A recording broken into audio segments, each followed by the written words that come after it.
नमस्कार दोस्तों। आज मैं काफ़ी समय के बाद अपनी प्रिय लेखिका मालती जोशी जी की कहानी फेयरवेल लेकर आई हूँ। मालती जोशी जी जो अब हमारे बीच नहीं रहीं और वो साहित्य जगत की अपूर्णीय क्षति है। तो दोस्तों, मैं कहानी आरंभ करूं उससे पहले आप सबसे ये निवेदन है कि मेरे इस चैनल को आप प्लीज़ सब्सक्राइब कर लें और मेरी कहानियों को लाइक और शेयर और बेल आइकन ज़रूर दबा लीजिएगा, जिससे कि मेरी आगे आने वाली कहानियों की नोटिफिकेशंस आपको मिलती रहें। तो आइए आरंभ करते हैं मालती जोशी जी द्वारा लिखित बहुत ही सुंदर कहानी फेयरवेल। जग्गी, आया जी, उसने तत्परता से जवाब दिया और पोर्च वाली अपनी खास पसंद की सीट छोड़कर फुर्ती से भीतर की ओर लपका। लेकिन हॉल के नंगे फर्श पर पांव रखते ही उसे होश आ गया कि साहब और मेम साहब घर पर हैं ही कहाँ। वे तो एसपी साहब के यहाँ लंच पर गए हैं। जग्गी, आया, और मुंह से फिसलते हुए जी को उसने बीच ही में निकल लिया। उसे मालूम है वर्मा बाबू की आवाज़ है ये, और वो बाबू लोगों की ज़्यादा जी हुजूरी नहीं करता। आराम से चलता हुआ डाइनिंग हॉल में आया और कमर पर हाथ रखकर वहाँ का नज़ारा देखने लगा। पूरा कमरा पुराने अखबारों, लकड़ी के खोखों, टाट के टुकड़ों और कील हथौड़ियों से अटा पड़ा था। दफ्तर के 3-4 चपरासी और एक कारपेंटर पैकिंग में व्यस्त थे। वर्मा बाबू एक स्टूल पर बैठे चुटकियों से जम्हाई भगाने का यत्न कर रहे थे। साहब ने उनकी ड्यूटी बंगले पर लगा दी है ताकि काम वालों पर नज़र रख सकें, और मेम साहब ने जग्गी से कह रखा है कि वो वर्मा बाबू पर नज़र रखे। बड़ा काइयाँ आदमी है। अरे भाई जग्गी, पानी वानी तो पिला, तू तो बाहर जाकर बैठ गया लाट साहब की तरह। किचन में कांच के 2 ग्लास रखे हुए थे। जग्गी उन्हें ही भरकर ले आया। ये कहाँ का पानी लाया है भैया, बड़ा गर्म है। बाबूजी ने पहला घूंट भरकर ही मुंह बिचकाकर कहा। नल से ही तो लाया हूँ, उसने लापरवाही से जवाब दिया। क्यों, वो तुम्हारा फ्रिज कहाँ गया?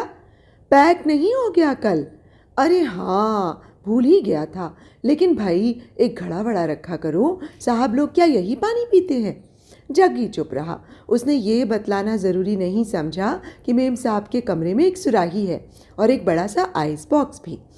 काम कितनी देर में ख़त्म होगा साहब? उसने कुछ देर बाद पूछा। क्यों भैया, तुम्हें क्या तकलीफ़ हो रही है? मुझे खाना खाने जाना है।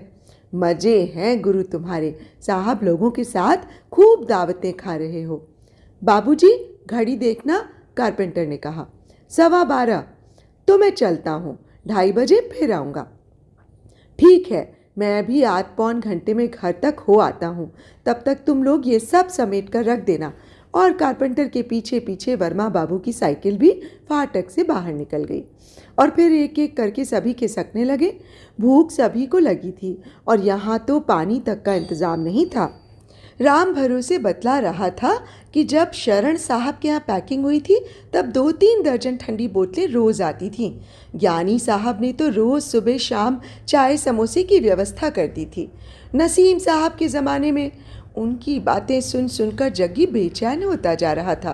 उसकी जेब में 1 रुपया पड़ा कुनमुना रहा था और वह सोच रहा था कि ये लोग टले तो वो पास के होटल में छोले या डोसे की प्लेट खाकर आए। 1 रुपये में और आता भी क्या है? तुम तो उस्ताद माल टाल उड़ाओगे, हम तो दाल रोटी गटक आए। माता दीन ने उसकी पीठ पर धौल जमाते हुए कहा तो वो कटकर रह गया। सबसे ज़्यादा परेशानी तो उसे तब हुई जब राम भरोसे अपना अंगोछा बिछाकर वहीं हॉल के ठंडे फर्श पर लेट गया। पंखा चला दे यार, उसने जग्गी से कहा। क्यों, तुम घर नहीं जाओगे? नहीं, अपन तो आज उपासे हैं। और वो करवट बदलकर आराम से खर्राटे भरने लगा। जग्गी सीढ़ियों पर बैठा अपनी किस्मत को कोसने लगा। उसे सड़क की रौनक में भी कोई मज़ा नहीं आ रहा था। उसे तो शिवशंकर होटल की कांच टड़ी मेजें याद आ रही थी। सुबह सिर्फ नाश्ते में बचे हुए 2 टोस्ट और थोड़ी दाल मोठी उसके हिस्से में आई थी और उसका गठीला शरीर उसे कब का हजम कर चुका था। माल टाल, हो, उसे माता दीन के शब्द याद आए और वो तिलमिला उठा। अभी कोई उसे अगर होटल में बैठा देख ले तब कैसा लगेगा?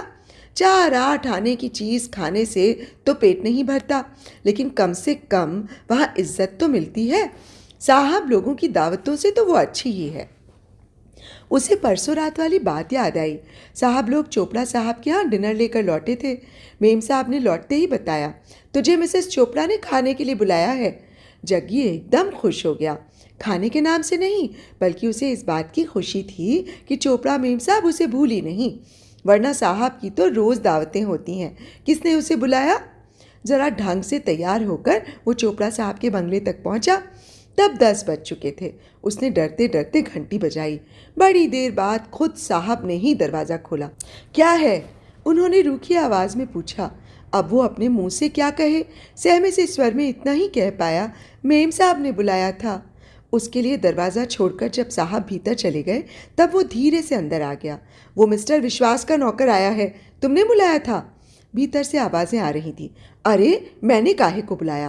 किचन सारा समेट दिया है आज, अब उसे एक अकेले के लिए। अजीब कंजूस लोग हैं, 2 रुपए देकर बाजार नहीं भेज सकते। आप ज़रा धीरे तो बोलिए, इन लोगों के कान बड़े लंबे होते हैं। चोपड़ा साहब फिर कुछ नहीं बोले। जग्गी ने सब सुन लिया था और उसका मन हुआ भाग जाए, पर पाँव जैसे जम से गए। पम्मी, मिसेस चोपड़ा की थकी सी आवाज़ आई। क्या है मम्मी? दूसरे कमरे से रोनी सी आवाज़ आई। अरे वो जग्गी आया है, उसे खाना निकाल दे। हाय मम्मी, आप दे दीजिए ना, हमें नींद आ रही है। ज़रा सा काम नहीं करेगी कभी, ये भी नहीं सोचती कि मम्मी दिन भर खपती रही हैं। बड़बड़ाती हुई मिसेस चोपड़ा बाहर निकली। उन्होंने बड़ा सा चोंगा पहन रखा था और बिना मेकअप के चेहरा अजीब रूखा सूखा सा लग रहा था। उन्होंने फ्रिज खोला, एक प्लेट में कुछ सामान निकाला और जग्गी से कहा, भीतर वाले बरामदे में बैठकर खा लेना, समझे? और कमरे तक जाते जाते फिर एक बार मुड़ी और बतलाया, प्लेट धोकर रख देना, समझे? जग्गी ने प्लेट देखी। 4 पूड़ियाँ, सूखे आलू, लौकी का रायता, अचार की एक फाक, बस। 4 पूड़ियाँ खाकर वो 5 मिनट बैठा रहा। फिर हाथ धोकर उसने नल का पानी पिया, प्लेट धोकर रख दी और दरवाजे के पास खड़े होकर कहा, मैं जा रहा हूँ मेम साहब। ठीक है, भीतर से आवाज़ आई और फिर एक फुसफुसाहट, ज़रा पीछे पीछे चले जाइए ना दरवाजे तक। जग्गी का मन हुआ लौटते ही मेम साहब को सारा किस्सा बता दे, पर वो लौटा तब तक सारा घर सो रहा था, सिवा चौकीदार के, जो फाटक पर बैठकर बीड़ी पी रहा था। जग्गी ने उसके पास बैठकर 2-4 कश लिए, इधर उधर की बातें की और सोने चला गया। लेकिन अपमान के दंश ने उसे सोने भी नहीं दिया। इन चोपड़ा मेम साहब का वो कितना काम करता रहा है। अक्सर ही तो उनके नौकर छोड़ जाते हैं, तब जग्गी आटा पिसवा लाता था, मिट्टी का तेल और कोयला ला देता था। बेबी के लिए रिक्शा ला देना तो रोज़ का ही काम है। अब इस बार गणेशी पूरे 15 दिन तक बीमार रहा, लेकिन उसकी दोस्ती के कारण जग्गी अपने घर का काम निपटाकर वहाँ खटता रहा। बाद में खुश होकर जब मिसेस चोपड़ा ने उसे 2 रुपए बीड़ी पानी के लिए दिए थे, तब गणेशी इतना बिगड़ा था। अजीब बौड़म है तू, क्यों लिए रुपए? फेंक आता मुँह पर। गणेशी ठीक ही कहता था, महान कंजूस और मतलबी हैं ये लोग। इनके लिए मर भी जाओ तो इन्हें कोई दर्द नहीं आए। बेमतलब किसी को एक गिलास पानी तक नहीं दे सकते ये लोग। सुबह तक बड़ी मुश्किल से सब्र हुआ उसे। मौका मिलते ही मेम साहब को सारा किस्सा सुना दिया उसने, और खूब नमक मिर्च लगाकर। साहब बगल वाले कमरे में शेव बना रहे थे, उसे मालूम था। उसने जानबूझकर ये समय चुना था। कानों में जरा भनक पड़ते ही साहब बेफर उठे। क्यों भेजती हो उसे यहाँ वहाँ? शहर भर के होटल क्या बंद हो गए हैं? अभी इसी दम उसे रुपए निकाल कर दे दो। साहब तो कहकर छुट्टी पा गए, लेकिन मेम साहब को पता नहीं क्यों याद ही नहीं रहा। उस दिन लंच छोटे साहब के यहाँ, यानी कि भारद्वाज साहब के यहाँ था। ठीक 11:30 बजे वे लिवाने आ पहुँचे। जीप में बैठते हुए मेम साहब ने जग्गी को निकालकर 2 रुपए दिए कि कहीं जाकर कुछ खा लेना। बाप रे, भारद्वाज साहब तो एकदम पानी पानी हो गए। इसका निमंत्रण तो हमारे यहाँ है, बबलू ने खास तौर पर उसके लिए कहा है। मजबूरन उसे साथ में जाना ही पड़ा। जब तक साहब लोगों का खाना पीना होता रहा, वो बाहर गाड़ी में बैठा बबलू से खेलता रहा। बबलू बड़ा प्यारा बच्चा है। इधर जग्गी से उसकी गहरी दोस्ती हो गई है। साहब का संदेश लेकर कई बार आता जाता रहा है वो बंगले पर। तब साइकिल पर बबलू को एक बार घुमा लाने की ड्यूटी उसे देनी होती थी। वो खुशी खुशी कर लेता था ये काम। अंदर जब उसकी खाने के लिए बुलाहट हुई, तब वह देखकर चौंक गया। ये क्या, उसकी थाली भरी हुई है। बबलू की मम्मी क्या उसे कोई राक्षस समझ बैठी है? अगर वो चुपचाप खाना शुरू कर दे तो अभी वो कहती फिरेंगी कि साहब नौकर गांव से ले तो आए हैं लेकिन उसे खाना भी नहीं देते। बेचारा हमेशा अधपेट रहता है, जब भी जितना भी दो सब भकोस जाता है। वो चुपचाप थाली की ओर देखता रहा, खड़ा रहा। क्या सोच रहा है? मिसेस भरद्वाज ने टोका। ये बहुत ज़्यादा है साहब, उसने नम्रता से कहा। अरे वाह, तू भी साहबी नखरे सीखने लगा। चल बैठ, जितना खा सके खा लेना। और वो भुन भुनाती हुई अंदर जा रही थी। अब इसके लिए निकाला हुआ खाना भला मैं कहाँ रखूंगी? बरामदे में एक और अपनी थाली लेकर वो चुपचाप बैठकर कौड़ निकलने लगा। बड़ी देर बाद उसका ध्यान मीठे की ओर गया। गिनकर देखा पूरे 7 रसगुल्ले थे। कल रात मिसेस चोपड़ा ने 4 पूड़ी और सूखे आलू दिए थे। वो तो ठीक था, लेकिन इतने रसगुल्ले उसे कोई क्यों देने लगा? बंगले पर बड़ी बड़ी पार्टियां उसने देखी हैं और उसका मन एकदम खराब हो गया। पिछवाड़े जाकर उसने सारी थाली बगीचे के एक पेड़ के तने में उलट दी। अब कहीं तो कहती रहे मिसेस भरद्वाज कि बंगले पर रहकर उसका दिमाग 7वें आसमान पर पहुंच गया है। गनीमत थी कि रात का डिनर क्लब में और इस वक्त लंच एसपी साहब के यहाँ था, नहीं तो वहाँ भी उसे साथ घिसटना पड़ता। गाड़ी का परिचित हॉर्न सुनते ही वो उछल कर खड़ा हो गया। गाड़ी पोर्च में आकर रुकी और उसे ये जानकर घोर निराशा हुई कि उसमें सिर्फ खंडेराव था। साहब लोग कहाँ हैं? उसने पूछा। एसपी साहब के यहाँ अभी अभी तो छोड़कर आ रहा हूँ। फिर सुबह से अब तक क्या करते रहे? अरे भाई, बड़े आदमी हैं, 10 जगह निमंत्रण होता है उनका। मेरी तो खुद समझ में नहीं आ रहा कि वहाँ खाना क्या खाएंगे। खाक! और यहाँ सुबह से भूखे कलप रहे हैं। खींच के कारण उसकी आवाज़ रोनी रोनी हो गई। क्यों क्यों? बंगला जो मेरे जिम्मे छोड़ गए हैं, ताला डाल जाऊं तो राम भरोसे भीतर सो रहा है। तुम रुकोगे यहाँ कुछ देर? अभी 10 मिनट में सामने वाले होटल से खाकर आता हूँ। होटल में जाएगा? चल मेरे साथ। और यहाँ राम भरोसे है ना, अच्छा आदमी है वो। लेकिन साहब, उनकी फिक्र छोड़, मैं जाऊंगा तभी तो आएंगे वो। राम भरोसे पर बंगला सौंप कर वो गाड़ी में जा बैठा तो खंडेराव ने उसे बताया कि ट्रक शाम को लग रहा है और शायद रात को ही रवाना हो जाएगा। जग्गी को साथ जाना है, कपड़े वपड़े समेट कर तैयार रहे। ये संदेश लेकर ही साहब ने उसे बंगले पर भेजा था। जाने की बात सुनते ही वो उदास हो गया। 2-4 दिन से उसकी तबीयत बड़ी अनमनी हो रही थी। शायद इसी कारण एकाएक उसे ये शहर बहुत प्यारा, बहुत अपना लगने लगा। आंखों के सामने से फिसलती हुई सड़कें, गलियां, बिजली के खंभे, दुकानें, लोगों के चेहरे, सब कुछ बड़े जाने पहचाने से लगे। 4 साल पहले गांव से आया था तो यही सब देखकर कितनी दहशत होती थी। अब पता नहीं वो नया शहर कैसा हो, पता नहीं वहाँ उसे दोस्त मिलेंगे भी या नहीं। उसे भोला, गणेशी, चतुरलाल, घीसा सब लोगों की याद आने लगी। जाने से पहले सबसे एक बार मिल लेता तो ठीक था, पर वो तो 3-4 दिन से ऐसा बंध गया है।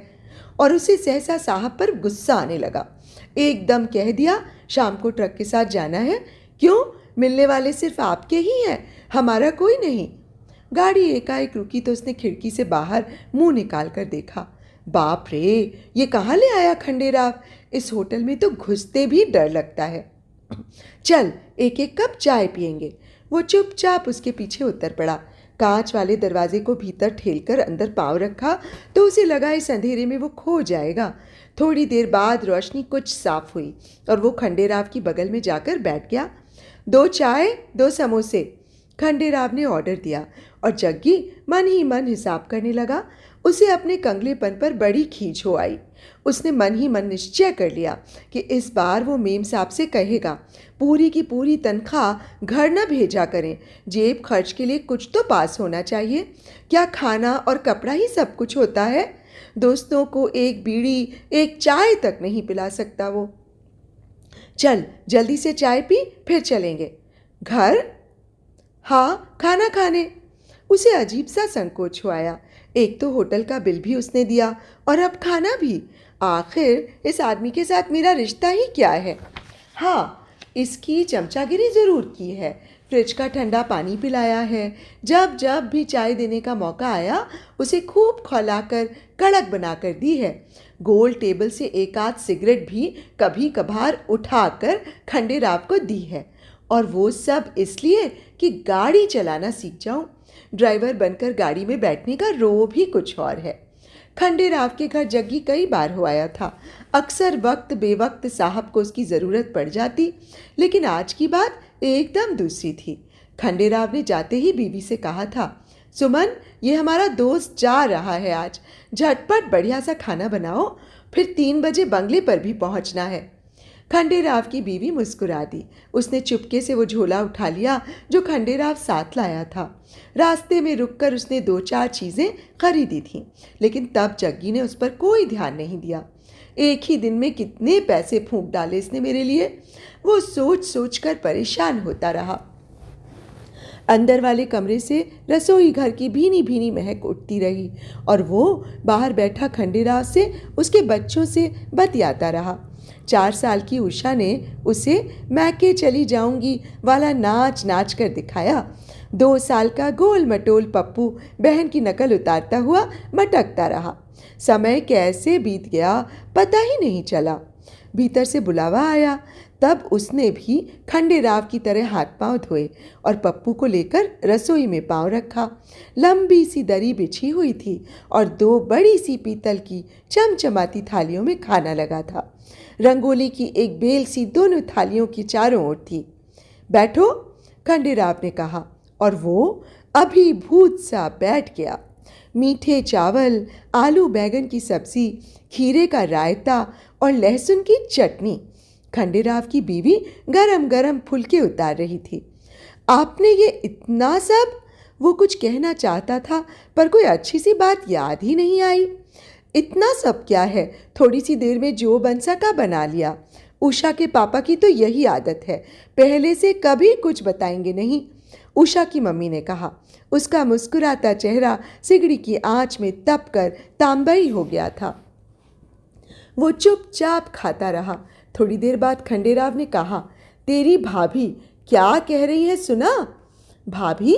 उसने चौंक कर सिर उठाया। वो उसी तरह मुस्कुरा रही थी। फिर बोली, बंगले के लोग हो आप, ये खाना अच्छा नहीं लगा होगा ना? वाह, अच्छा क्यों नहीं लगेगा? बंगले का खाना रोज ही खाता हूँ, घर पर खाना तो आज ही नसीब हुआ है। उसे खुद ही आश्चर्य हुआ, इतनी अच्छी बात कैसे कह गया वो, या घर की याद ही उससे ये सब कहलवा गई थी। घर कहाँ है? भाभी ने पूछा। कोसपुरा, उन्नाव जिले में। कौन कौन है घर पर? अम्मा है, 2 बड़े भाई, 2 छोटी बहनें हैं। पिता नहीं है? नहीं है, तभी ना। और उसने अपनी नौकरी का कच्चा चिट्ठा सुना दिया। 4 साल पहले वाला 8-10 साल का गंवार असहाय जग्गी उसकी आंखों के सामने घूम गया। सारी गाथा वो विस्तार से सुना गया। इतने दिनों तक मन में दबी पड़ी व्यथा किसी से कहने का मौका ही नहीं मिला था। गांव जाता है तो वहाँ भी अपनी शहरी ताम झाम और बातचीत का दिखावा करने में दिन बीत जाते हैं। अम्मा की गोद में सिर रखकर अपना मन हल्का कर लेने की इच्छा होती है। फिर लगता है क्यों उसे व्यर्थ की चिंता में डाला जाए। और अब तो वो पहले किसी परेशानी भी नहीं रही। काफ़ी चुस्त होशियार हो गया है वो अब। पहले तो बाप रे, एकदम बुद्धू था। एक बार बाहर चाय मंगवाई गई तो सिर्फ प्यालों में डालकर ले गया वो। जब प्लेटों में कोई पीता ही नहीं तब ले जाने से फ़ायदा। लेकिन उसका तर्क किसी को पसंद नहीं आया था और उस पर खूब डांट पड़ी थी। एक बार मेहमानों के सामने उसने एक गीली सी प्लेट अपनी कमीज से ही पोंछ दी थी। इतना बिगड़ी थी मेम साहब तब। और जग्गी बेचारा बार बार समझाता रहा कि लक दक धुली कमीज है उसकी, कोई गंदी तो थी नहीं। लेकिन मेहमानों के सामने किरकिरी हो जाने का दुख बड़ी मुश्किल से भुलाया जा सका था। एक बार स्टोर रूम की चाबी खो गई थी तो उसे पड़ोस के बंगले से प्लायर लाने को भेजा गया। उसने सीधे जाकर ताला तोड़ने की फरमाइश कर दी। फिर तो वह बौखलाई हैं मिसेस मन्ने, यहाँ कोई चोर डाकू बसते हैं जो ताला तोड़नी मांगने आ गया। ऐसा ही एक किस्सा बुखार नापने की मशीन का भी था। उसके किस्से सुन सुनकर खंडेराव हंसता रहा और उसकी बीवी की आंखें हंस हंस कर गीली होती रहीं। कुछ देर बाद उसने याद दिलाया, चलो गुरु, 3 बज रहे हैं। और जग्गी एकदम वर्तमान में लौट आया। वर्तमान, जहाँ भुनभुनाती मेम साहब, गुर्राते हुए साहब जी हैं और ढेर सारा काम, सिर्फ काम। वो उठ खड़ा हुआ। उसने भाभी से दोनों हाथ जोड़कर नमस्ते की। अब कब आना होगा? देखो, जग्गी ने कहा। अधिक उससे बोला ही ना गया। जग्गी काका नमस्ते, उषा ने कहा। नमस्ते, छोटे पप्पू ने भी हाथ जोड़ दिए। जग्गी ने एकदम उस गुलगोथने बच्चे को गोद में उठा लिया और सहेज कर रखा हुआ 1 रुपए का नोट उसे पकड़ा दिया। अरे अरे, ये क्या कर रहे हो? पति पत्नी दोनों ने उसका हाथ पकड़ लिया। इतना भी नहीं कर सकता क्या मैं? उसने रूंधे गले से कहा और गीली आंखें छिपाता हुआ भागकर गाड़ी में जा बैठा। तो अभी आप सुन रहे थे मालती जोशी जी द्वारा लिखी बहुत ही भावुक कर देने वाली ये कहानी फेयरवेल। दोस्तों, सम्मान और स्नेह पर सबका अधिकार होता है, चाहे वो घर में काम करने वाला कोई आदमी हो या बहुत बड़े ओहदे वाला अफसर। अपने यहाँ काम करने वाले लोगों का तो हमें एहसानमंद होना चाहिए कि उनके कारण हमारी ज़िंदगी इतनी आसान हो जाती है और हम किसी पर रुपए देकर एहसान नहीं करते। उसके बदले में वो आदमी या औरत हमारे लिए काम करता है, अपना कीमती समय देता है, अपने परिवार और घर को छोड़कर हमारी सेवा में तत्पर रहता है। तो ऐसे इंसान को हम सम्मान क्यों नहीं दे सकते? तो दोस्तों, आप मुझे इजाज़त दीजिए। नमस्कार।